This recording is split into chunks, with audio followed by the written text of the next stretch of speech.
Hello, beautiful people. Welcome to Pete's Mavericks Assembly Center in Baton Rouge, Louisiana, of this rivalry game of the LSU against South Carolina. And hey.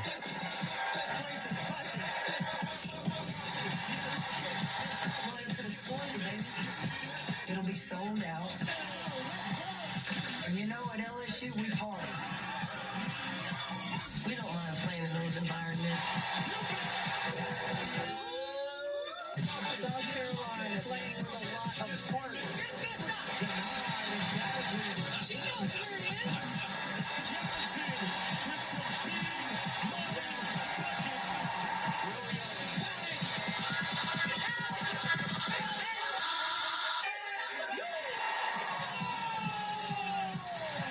Go gamecocks.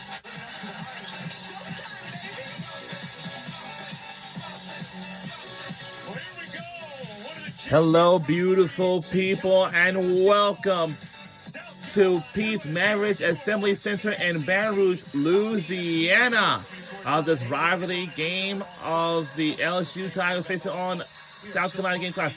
That's Ron Rucco alongside with Rebecca Lobo, and this game is going to be a very absolutely darn lit.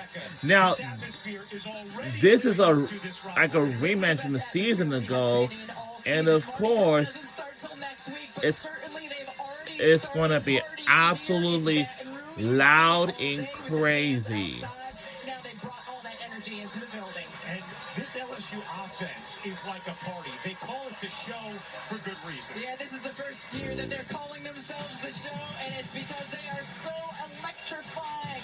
Especially This game's going to be so electrifying all night long. And guess what? If I know, for all of you out there, most likely, get your dinners ready, okay? Like, yes, get your dinners ready. Get your dinners ready. I'm telling you. Well, that is an SEC record with the 12 100-point games. They also are on pace right now to average the second most points per game in Division I history. Meanwhile, for South Carolina, Joyce Edwards, now a sophomore, was great as a freshman, but has taken a huge leap this season. certainly Joyce Edwards, SEC Player of the Year candidate. She's third in the conference in scoring, just over 20 per game. She can be absolutely dominant in the paint with her footwork on the offensive end and her bounce on the defensive end. Well, the South Carolina team has all the necessary pieces under Dawn Staley to compete for another national championship. Meanwhile, tonight, LSU's Mylasia Fulwiley facing her former team for the very first time. For more on that, here's another Hall of Famer, Holly. Now, this is Holly Rowe. Mylasia Fulwiley, she grew up in Columbia, South Carolina, so it was a hard decision to leave and transfer to LSU. And Kim Mulkey said, I bet she's going to have some butterflies in her tummy. She said, I hope she does. That means she's invested in us, and it's something that she cares about. When I talked to Mylasia today at shoot-around, she said, yeah, there are going to be emotions tonight. I just can't try to do too much. In fact, Kim Mulkey said, don't do too much because your game does too much. Let your game do the talking. Mylasia said she's going to play confident, and she honestly doesn't care if she scores 0 or 30. She wants to do her job, finish at the rim, and just win the game. And guys, this is important to her because her entire family drove Her family is here. Malaysia's mother, her name is Felicia Mixon. I just got to focus on getting this win. That's going to be my present for my mom. Oh, terrific stuff, Holly. We know Mom would love that. Well, thanks for watching the Countdown to Tip-Off presented by AT&T.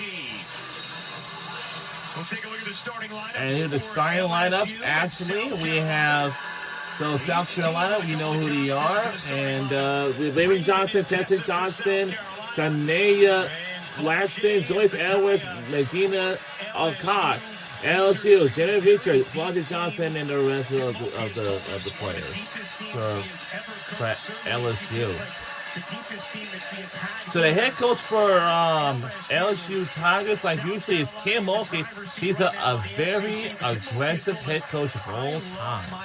Her team has made it to the national championship in 2023. I'd say 3 years ago. And of course, for South Carolina, they won their national championship game in 2024. And the head coach for South Carolina, like always, is Dawn Staley. She admitted her team to the Final Four appearances. And here we go, and we're on our way. But hold on, we have a... Carolina and LSU. And you know what? The refs were ready. The players were ready. The clock, it wasn't ready. Yeah, the clock isn't ready at all. So Kyle Bacon. Wow. Going to reset things here. Check in with the scorers table.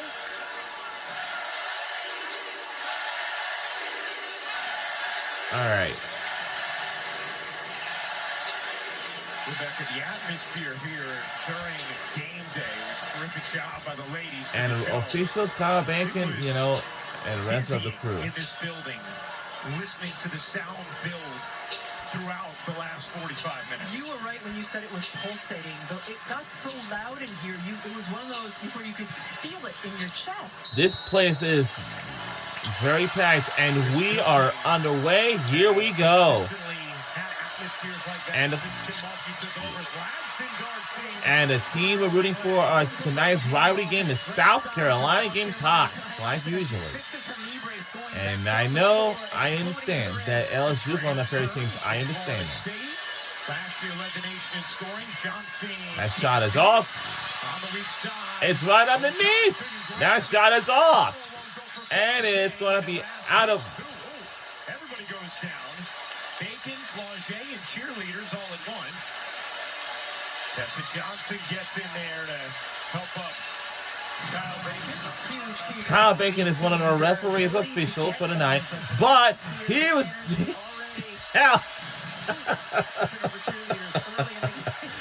Wow, that's crazy.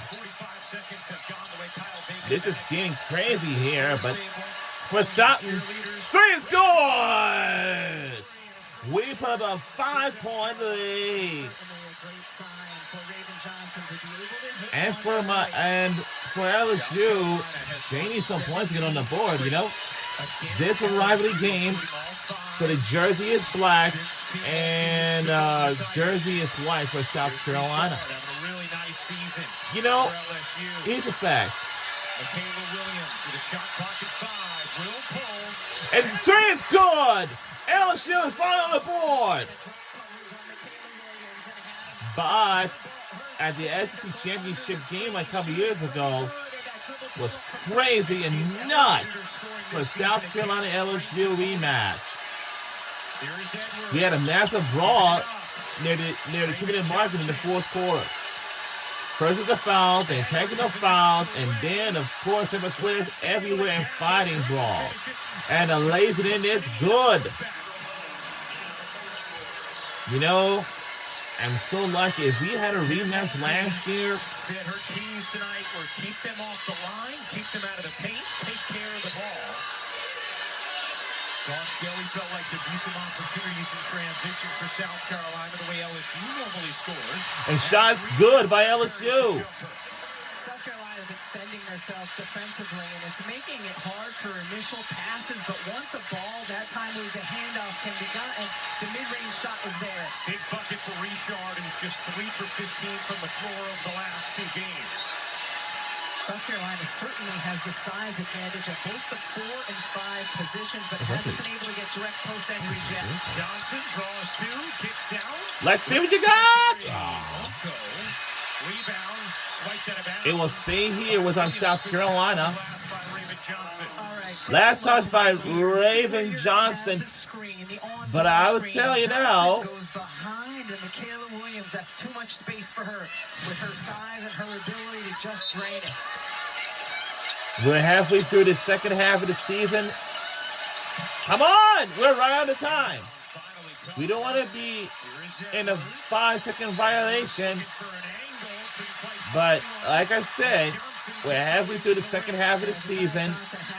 March 1st will be our last game of the regular season finale for both our teams. But we're going to have to see which one it is. No. We will stay here with LSU. Feels like there's 10 bodies in the paint every time a shot goes up, trying to either get an O board or a defensive board. But I'm telling you now, Kim Mulkey, she's relying on her team. And for our head coach, Don Stitt, also relying on her team too. And the three is good by LSU, and they jump back in the lead. Tell us what's the difference when Flage is playing really well and when she's not? Hitting shots. Making shots. She said she is a shooter. Said she doesn't need to juke and jive with the basketball. Yes. Just needs to 1-2 dribble shooter, catch and shoot. Oh my God. Oh. Nope. It's no good, and we're still playing on.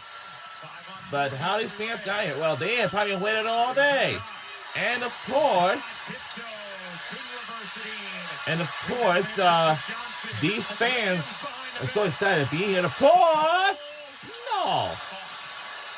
And of course, they have purchased their tickets from me in a few days before that. And of course, look what's here. Which team's most likely will make it into the SEC tournament in March? I know South Carolina, they'll be first. LSU, yup. Texas Longhorns, of course, and every team is going to be in it. We're impressed. All the teams this season, and the lazy is good by LSU, and they jump back in the lead by 3, and we are catching it up with them. And it's going to be a heavyweight battle of this game tonight. But I'm telling you right now, because you may know it or not until the very first. Williams, little jitter, looking for help. Looking for something. Nope. And it won't go with that one with a jumper. Perhaps anything, it wouldn't have been with the case.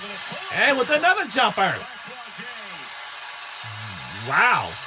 Flage ain't no joke.